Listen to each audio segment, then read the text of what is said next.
We're following breaking news. The Menendez brothers could be walking out of prison soon following today's announcement from DA George Gascón. Fox 11's Hal Eisner talked to the LA journalist who discovered that new evidence that led us to where we are now. Hal joins us live from Burbank. Hal? Yeah, actually, right now we're on the set of True Crime News at the Burbank studios. We'll talk about that in just a moment.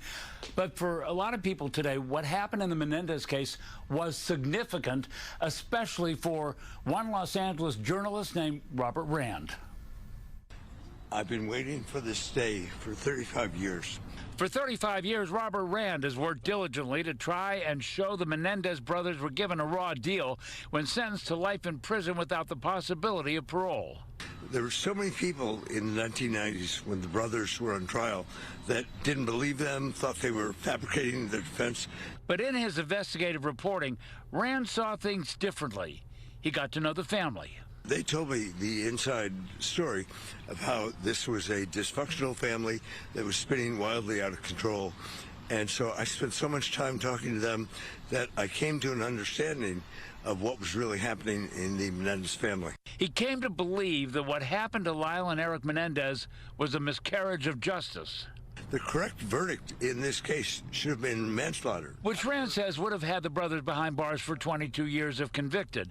And he became even more convinced after a Menendez cousin, Andy Cano, died. Andy's room was untouched, and the family told Rand, "You are welcome to go through the papers, his personal papers, and if you find anything that's relevant, let me know."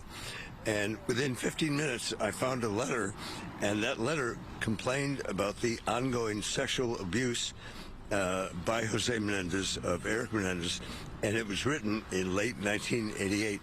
And as soon as I saw that paragraph, it jumped off the page at me, and I realized this could have a major impact on the court case. it was a letter the jury never saw. Rand also learned of a member of the Menudo band allegedly being raped by Jose Menendez. He traveled far and wide for interviews, Mexico City, San Juan, Puerto Rico, and many trips to see the brothers behind bars. I have visited with them in the past few months several times at Donovan Prison near San Diego, and they are both cautiously optimistic that they're about to walk out of prison. I didn't give up on You them. didn't give up. It took me 35 years to resolve this situation, and my feeling today is of incredible validation. There were many people that helped me along the way, and I'm just feeling grateful. So how much have social media and pop culture led us to this day and helped the brothers move forward in their case? We came here to True Crime News and talked to the host of this program, Anna Garcia. I think that pop culture, social media was a huge component of really, I call it like a snowball. It was building and building. It was a conversation that was taking place on TikTok and all social media, and everyone asking 3 decades later, hold on a second, this doesn't seem right. This is the first I've heard of it. You know, you've got a new generation looking at this case with a different set of eyes, and they want to be part of the conversation, and they've been quite successful. And Anna says, then came those movies on Netflix and other channels, and all of that has drawn attention to where we are today. Alex, Christine, back to you.